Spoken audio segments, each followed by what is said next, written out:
জুলাই মাসের যে সময়টি সম্ভবত জামাতের জীবনের সবচেয়ে স্বর্ণালী একটি সময়। বর্তমান সময়টি যেভাবে তাদেরকে সাহায্য করছে, অথবা যদি উল্টে আমরা বলি, এই সময়টিকে তারা যেভাবে ব্যবহার করতে পারছে এবং যেভাবে প্রকৃতির অনেকগুলো সুযোগ সুবিধা এবং রাজনৈতিক অনেকগুলো কলা কৌশল যেভাবে তাদের পক্ষে চলে এসেছে, তা যদি তারা ক্যাপিটালাইজড করতে পারে, আগামীতে তাদের যে রাজনীতি, বিশেষ করে ধর্মভিত্তিক যে রাজনৈতিক দলগুলোর যে ঐক্য, এটিকে অবহেলা করার মতো কোনো রাজনৈতিক শক্তি বাংলাদেশে থাকবে না। এই বিষয়গুলো নিয়ে মূলত আলোচনা করব। প্রথমত হলো যে বিএনপির যে বিশাল একটা সম্ভাবনা ছিল ২০২৪ সনের পুরোটা সময় জুড়ে, সেটি ২০২৫ সনে এসে ৩ থেকে ৪ বার এটি বাঁক নিয়েছে এবং ৩ থেকে ৪ বারই বিএনপি অনেকগুলো সুযোগ পেয়েছে, আর সেই সুযোগগুলো তারা হারিয়েছে। তারা একটা সুযোগ গ্রহণ করতে চেয়েছে, অন্যটা তাদের হাত থেকে ফসকে গিয়েছে। কখনো তারা আমেরিকার কাছাকাছি আসতে চেয়েছে, আবার কখনো ভারতের কাছাকাছি আসতে চেয়েছে, কখনো চীনে তারা দৌড় দিয়েছে, আবার স্থানীয়ভাবে তারা মিত্র খোঁজার চেষ্টা করেছে এবং সেই মিত্র খুঁজতে গিয়ে ক্ষমতার যে পাওয়ার হাউসগুলো রয়েছে, সেই পাওয়ার হাউসগুলোকে দুই হাতে তারা খেলতে পারেনি। কখনো ক্যান্টনমেন্টের সঙ্গে সম্পর্ক স্থাপন করার চেষ্টা করেছে, আবার সেই যে সম্পর্কটি তাদের জন্য উল্টে গেছে। কখনো ডক্টর মোহাম্মদ ইউনূসের সঙ্গে তারা দূরত্ব সৃষ্টি করেছে, কখনো কাছাকাছি যাওয়ার চেষ্টা করেছে, কখনো বিশ্বাস করার চেষ্টা করেছে এবং কখনো কখনো তারা সেটা পারেনি। এর ফলে বিএনপির জন্য আগামীর যে রাজনীতি ক্রমশ জটিল থেকে জটিলতর হয়ে যাচ্ছে। দ্বিতীয়ত, এখানে যদি বিএনপির একেবারে ক্লিন ইমেজ ধরেন, সেটা বেগম খালেদা জিয়ার। তো বেগম খালেদা জিয়ার বয়সের কারণে, অসুস্থতার কারণে মূলত তাকে একটা মনুমেন্ট হিসেবে বা একটা, যাকে বলা হয় অলংকার হিসেবে, বিএনপির গলায় বা বিএনপির মাথায় সেটা বসিয়ে রাখা যেতে পারে। কিন্তু বিএনপির নেতৃত্বের যে জায়গাটি, সেটি তারেক রহমানের হাতে। এখন তারেক রহমানের নেতৃত্বটিকে যেভাবে তিনি গত ১৬-১৭ বছর ধরে প্রতিকূল অবস্থায় টিকিয়ে রেখেছিলেন, অনুকূল অবস্থাতে সেটা তার জন্য বুমেরাং হয়ে গেছে। আর এই সুযোগটি বিএনপি বিরোধী যারা শক্তি, আমি জামাতের কথা বলছি না, তারা এমনভাবে কাজে লাগিয়েছেন যে এখন পুরো সংগঠনের দায়, বিএনপির দায় এবং ব্যর্থতা, এটা তারেক রহমানের ঘাড়ে চাপিয়ে তার ইমেজ ক্ষুণ্ণ করার জন্য যা কিছু হচ্ছে এই সমাজে, এই জায়গা থেকে বের হওয়া, ইমেজ প্রতিষ্ঠিত করা এবং যে অসম্মানের জায়গাগুলো তার জন্য তৈরি করা হয়েছে, সেই জায়গাতে সম্মান প্রতিষ্ঠিত করা, এটি আসলে সত্যিকার অর্থেই একজন শীর্ষ রাজনীতিবিদদের জন্য, যাকে বলা হয় দুরূহ বিষয়। আপনি ধরুন ওবায়দুল কাদের সাহেব। এখন ওবায়দুল কাদের সাহেবের নাম হয়ে গেল কাউয়া কাদের। তো যখন ওবায়দুল কাদেরের নাম কাউয়া কাদের হয়ে গেল, সেই দিন কিন্তু ওবায়দুল কাদের ক্যারিয়ার শেষ। একইভাবে যদি বিএনপির মির্জা ফখরুল সাহেবের নামের সঙ্গে এরকম কোনো নাম, যেমন শালিক যুক্ত হলো, যেমন শালিক ফখরুল, তাহলে তার রাজনীতির শেষ। তো সেই দিক থেকে দেখুন যে বিএনপির যারা শীর্ষ নেতা, মোরালের সবাই কিন্তু তাদের ইমেজটা ধরে রেখেছে। অন্যদিকে সালাউদ্দিন সাহেব, তারেক রহমান সাহেবের রিপ্রেজেন্টেটিভ হিসেবে আসার সঙ্গে সঙ্গে সেই সালাউদ্দিন, মানে রয়ের এজেন্ট সালাউদ্দিন, তো নাম হয়ে গেল কি সালাউদ্দিন, এস আলম সালাউদ্দিন, ইত্যাদি ইত্যাদি নানা রকম কথাবার্তা। তো এই জিনিসগুলো থেকে মানে উনি আর বের হতে পারবেন না, কখনো বের হতে পারবেন না। তো এই জায়গাটা যারা সৃষ্টি করেছেন, অত্যন্ত সুকৌশলে এই কাজগুলো করা হয়েছে, ম্যাটিকুলাসলি এই কাজগুলো করা হয়েছে। ফলে বিএনপিকে নিয়ে আলোচনা না করে জামাতকে নিয়ে এই মুহূর্তে যে আলোচনাগুলো করব, সেটা হলো জামাত সেই ২০১০ সন থেকে বলতে গেলে খেলছে। আওয়ামী লীগের সঙ্গে খেলছে। Plan A, plan B, plan C, plan D খেলছে। ৪টি সম্ভাব্য তারা যাকে বলা হয় বিপত্তি সম্ভাবনাকে সামনে রেখে ৪টি স্তরে নেতৃত্বকে ভাগ করে এবং ৪টি অ্যাঙ্গেলে যুদ্ধের ময়দানে যেভাবে সৈন্য সমাবেশ করে ওভাবেই তারা তাদের নেতৃত্বকে সমাবেশ করে আওয়ামী লীগের মধ্যে এক গ্রুপ ঢুকে গেছে। আওয়ামী লীগের বাইরে একটা গ্রুপ রেখেছে যাদের পিছনে আইনশৃঙ্খলা রক্ষাকারী বাহিনী দৌড়ে গেছে। আরেকটি গ্রুপ যারা ধরি মাছ নাসুই পানি এইভাবে তারা যাকে পালিয়ে পালিয়ে কাজ করেছে। আর একটি গ্রুপ সমাজের সাধারণ মানুষের সাথে মিশে গিয়ে তারা তাদের দাওয়াতি কার্যক্রমও চালিয়েছে। এটা ২০১২ সন থেকে। আমি এই ঘটনাগুলো জানতে পেরেছি, এর কারণ হলো শাহ আব্দুল হান্নান সাহেবের সঙ্গে আমার খুব ভালো সম্পর্ক ছিল।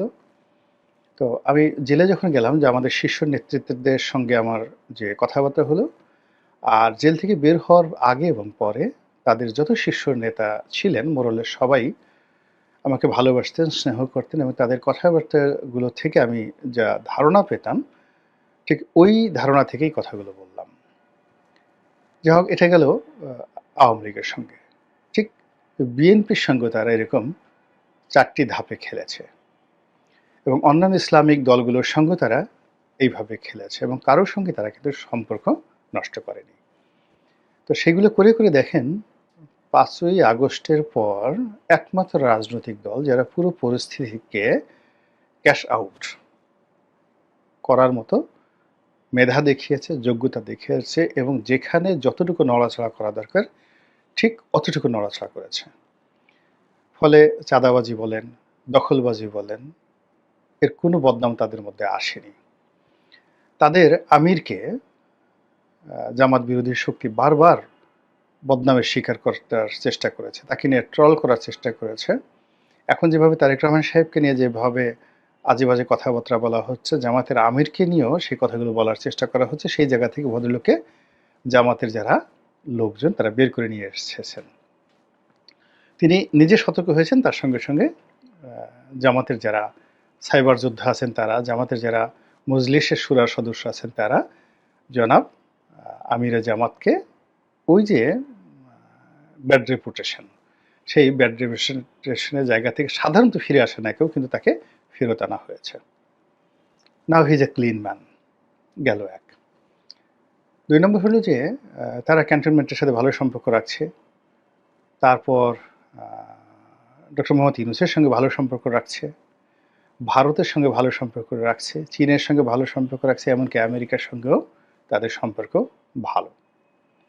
এবং ইউরোপীয় ইউনিয়ন যারা কোনোদিন জামাতকে পাত্তা দেয়নি তারাও কিন্তু এখন জামাতকে কাউন্ট করছে এবং ইইউর নেতৃবৃন্দ জামাতের অফিসে গিয়ে বৈঠক করছে এবং তারা সাবস্টিটিউট বিকল্প শক্তি হিসেবে আগামী দিনের রাজনৈতিক শক্তি হিসেবে জামাতকে কাউন্ট করছে ইউরোপীয় ইউনিয়ন। এটা মানে জামাত কিছু না পাক, এটা জামাতের জন্য একটা বড় প্রাপ্তি।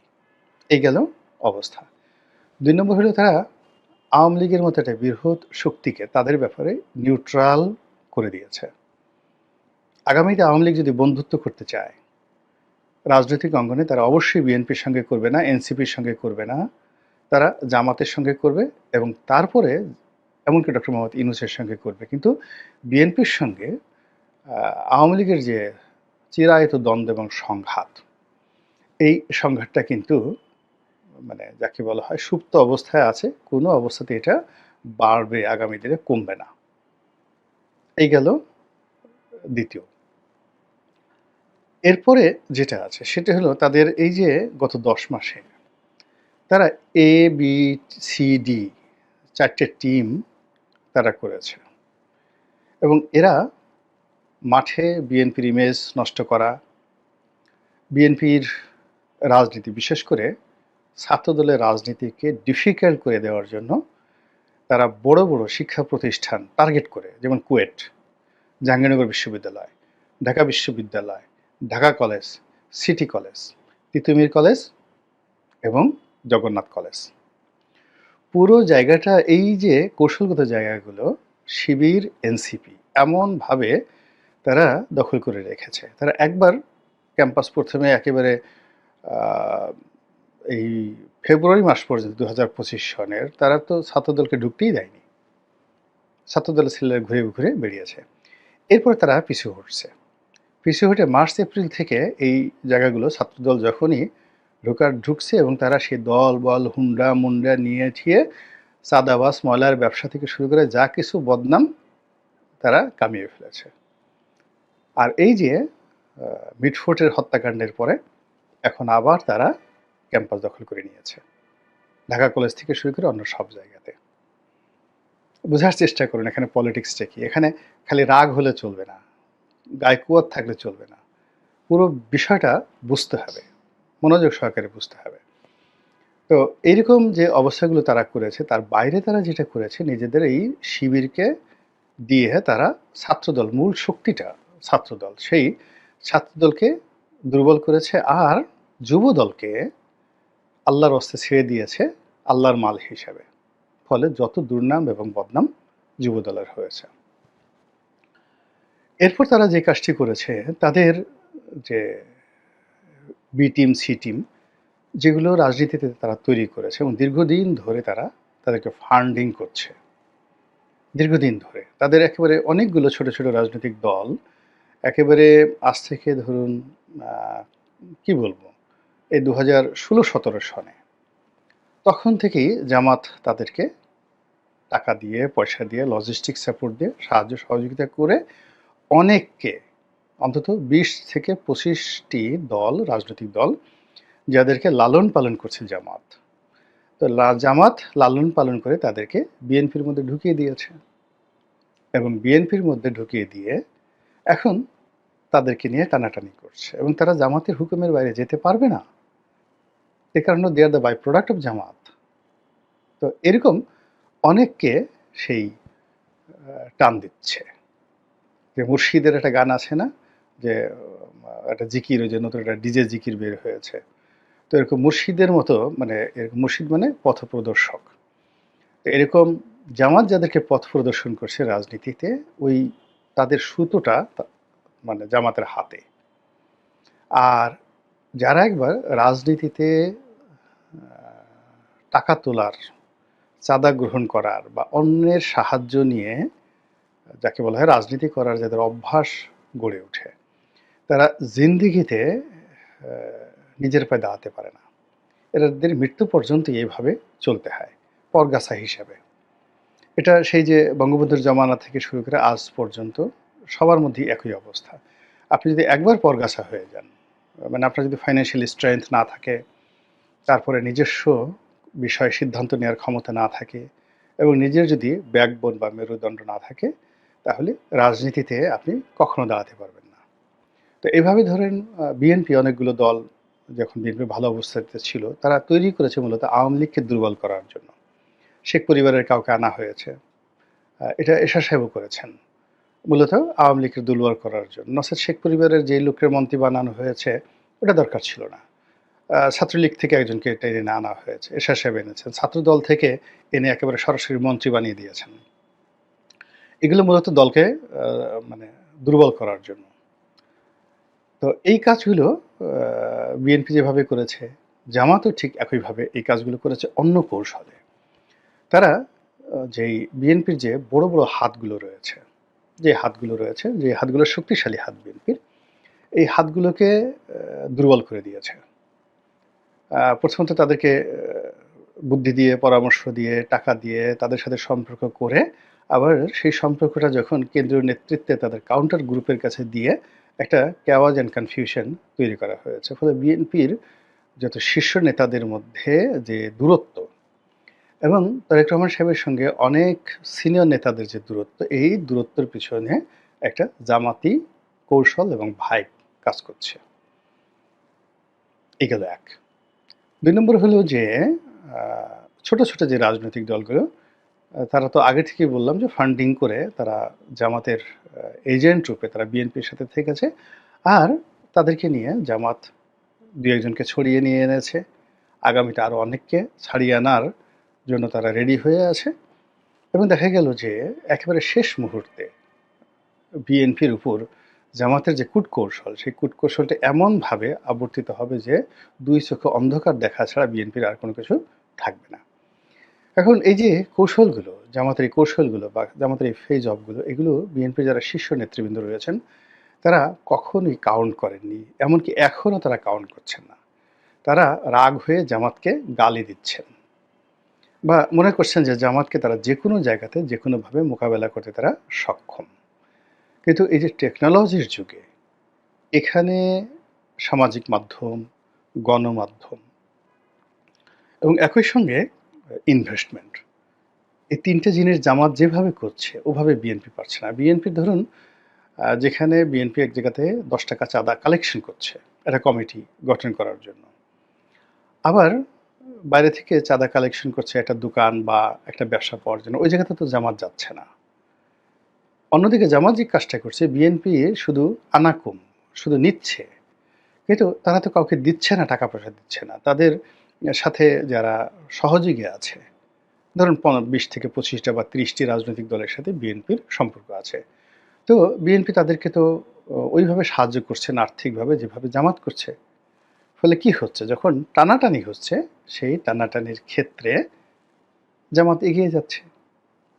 এবং বিএনপি সর্বশেষ ধরেন আ যে ২০২৪ সালের নির্বাচনের আগে আওয়ামী লীগ যেভাবে সেই যাকে বলা হয় মেজর জেনারেল যে সৈয়দ মোহাম্মদ ইব্রাহিম, তারপর আমাদের বরিশালের ব্যারিস্টার শাহজাহান ওমর, তাদেরকে যেভাবে টান দিয়েছিল আওয়ামী লীগ, যদি আওয়ামী লীগ টার্গেট করে ওই একইভাবে আরও ২০-২৫ জনকে টান দিত, বিএনপির মানে কারা, কারা আওয়ামী লীগের পক্ষে নির্বাচন করার জন্য ১০ পায়ে দাঁড়ানো ছিল, তারেক রহমান সাহেবের উচিত ছিল এই বিষয়গুলো নিয়ে শাহজাহান ওমর সাহেবের সাথে কথা বলা, অন্তত তথ্যের জন্য। কিন্তু এই জিনিসগুলো যদি উনি জানতেন বা ওনার কাছে এই তথ্যগুলো থাকতো, তাহলে তিনি ভালো করতে পারতেন। অথবা উনি যদি জামাতের কোনো একটা লোকের সাথে উনার ভালো বন্ধুত্ব থাকতো এবং বন্ধুত্ব থাকার পরে উনার দলের লোকজনের কার, কার সাথে জামাতে কী সম্পর্ক আছে, এরকম কিছু গুপ্ত খবর যদি তিনি জানতেন, তাহলে তার জন্য দল পরিচালনা করাটা যত সহজ হতো, যেটা এখন তিনি আর পারছেন না।